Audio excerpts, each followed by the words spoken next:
What's up, guys? This is New Dub 2012, and today I'm going to talk about compression with you guys. So first off, what is compression? Why is it used? Because let me show you. If you're just going into the mixer here, loading up compressor. You got your kick. You're never, you're playing around with parameters. You're never going to figure this out unless someone tells you. So I'm here to tell you the right way to use a compressor. So let's review what a compressor actually does. So how compression works. Number one, the sound, it uses a sound detector to detect the sound levels. So the sound is loud and it passes your set threshold. You have to set a threshold. So if I go back here, you'll see the threshold right here. So basically, the compressor only operates when it passes this threshold. So there's that. So sound is loud and passes the threshold. The compressor runs a sound viral scan on the waveform, so it checks for viral infections of anything above the threshold. So that's step two. But then it also detects the peaks which lie under the threshold, because it has to deal with those as well. And after it's done processing all of this in a femtosecond, it only takes a femtosecond to do one sampling of compression. It moves on to step 4, which is adjusting the volume for maximum dynamic quality. So by compressing, you're removing the redundant data from the sound waves, and you're only keeping the good stuff of what you want. And then this is something, step 5 is something that was recently introduced in a lot of modern compressors made by ImageLine and ZSEP and KPAR. It removes unnecessary sine waves. So, you know what a sine wave is, right? Well, if you don't, I'm going to show you.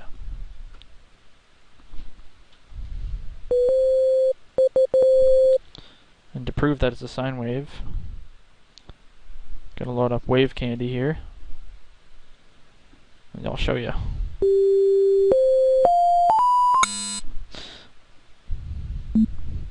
Okay, let's get rid of that.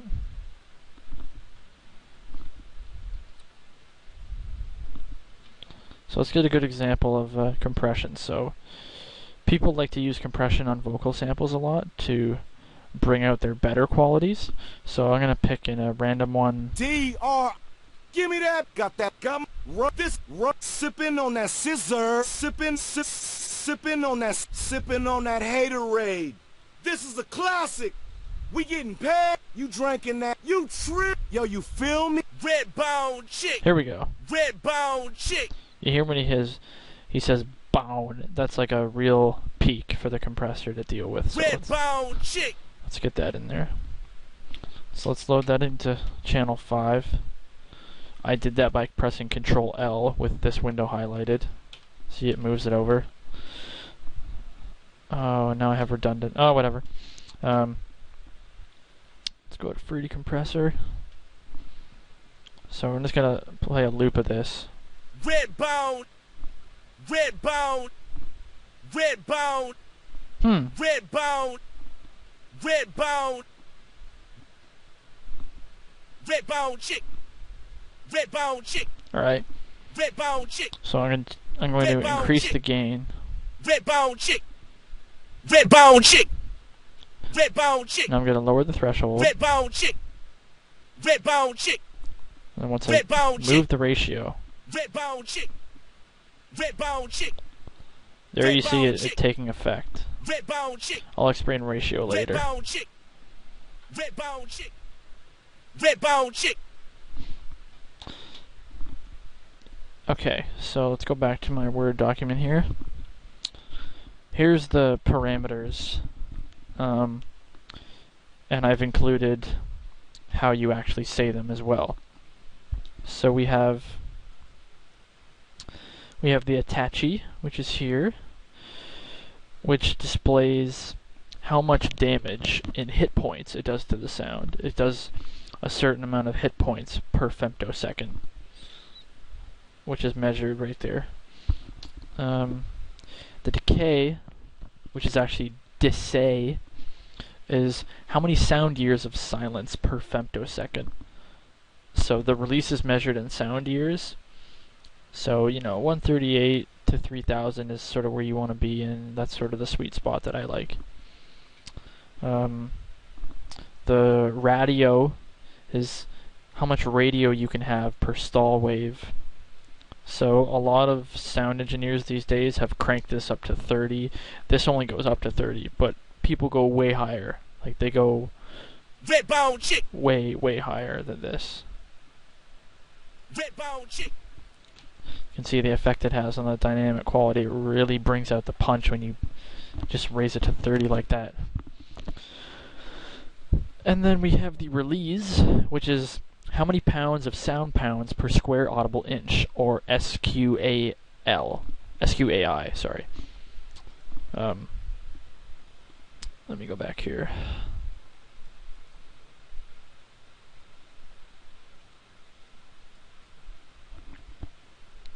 Yeah, so you can have 300 pounds or 400 pounds or 500. Like I said, in this range, you're probably good.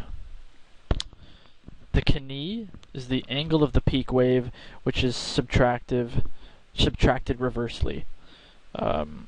So what you'll find is this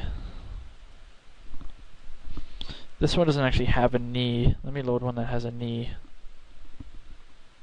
Oh, a knee, sorry. Here we go, knee. So you move the knee to the right, and it will subtract it reversely.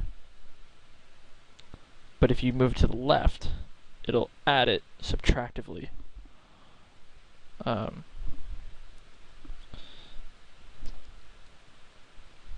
And not many compressors have this parameter, but the Vlahami is sound rotations per second measured in Vlahami.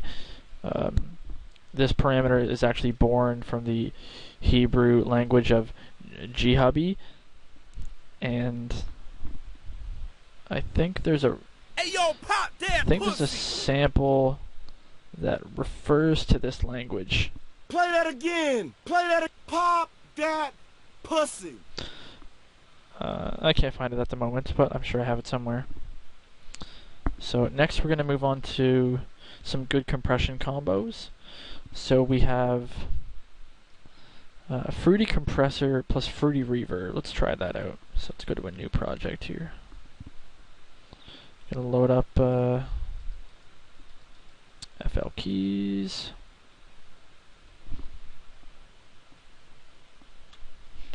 Okay, so I'm going to use a Fruity Reverb, Fruity Compressor.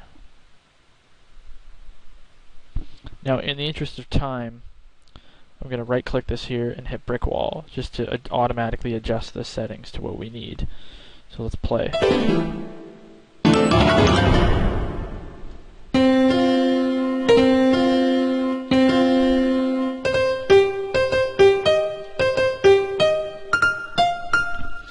You can really hear the punch.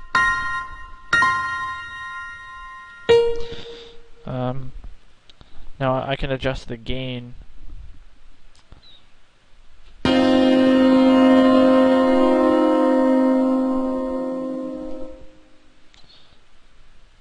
And there's the Attachee. I'm going to adjust that. Pay close attention to the levels that you're seeing when I adjust the Attachee.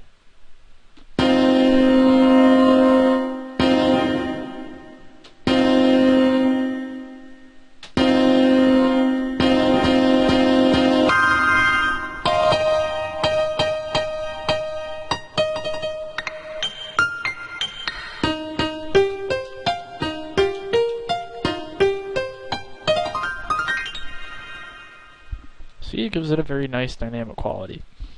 So what's the next one on my list here? Limiter plus limiter times limiter squared. So let's go limiter. Oops. Limiter, limiter, limiter, limiter, limiter, limiter. Okay, now the idea is, I know this seems ridiculous and that you'd never do this, but trust me, this is how you learn.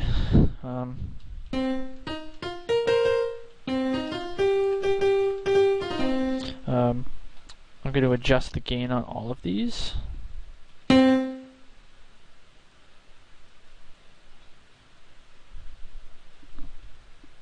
One at a time. Don't be shy. It's your first time, I know. Don't worry, by the end of this, you will know compression. What we also have to do is adjust the ceiling.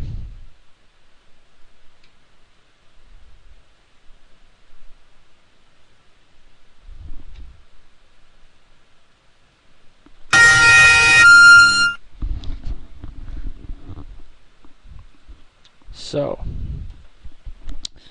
the idea here is you get ultra dynamic quality.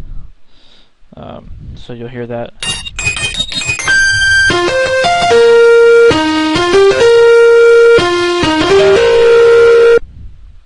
And we can further prove this by adding some beats to the tracks.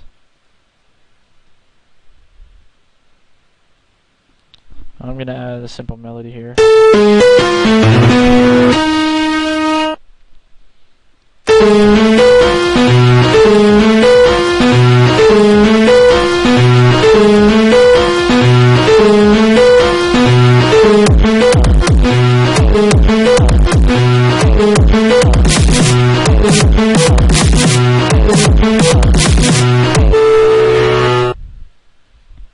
So, okay, there's that one. So let's reset. Let's go to the other one. So, limiter plus sound goodizer.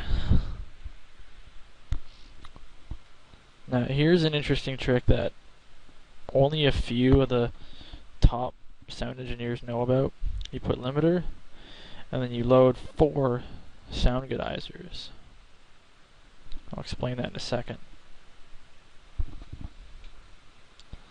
So let's put the gain and the ceiling up, like I did before. You want to set each of these, let's get these out into an array. A, B, C, D. Full, full, full, full. Now, I'm going to load up FL Slayer. FL Slayer is so good at emulating guitar. It's saved me so much money. I don't have to hire a guitarist. I don't have to hire a bassist. I don't even have to hire a drummer. There's even some hidden drums in this VST.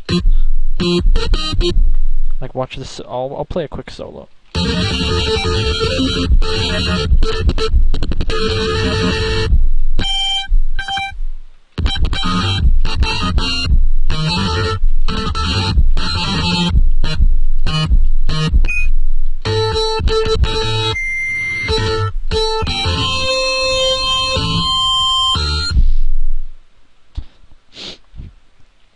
So, the idea is that it's routed through 4 of these sound goodizer modules, and in doing so, that extra processing just really brings out the frequencies that you're looking for in the mix. It'll make mixing so much easier.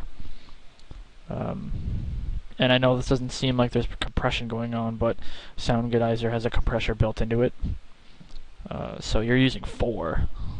So may seem like overkill, but when your family is begging for food and that client's just like, man, I want this thing as loud and as good Izer as possible, you use 4 Sound Goodizers, because that's what you do as a father to feed your dogs. So let's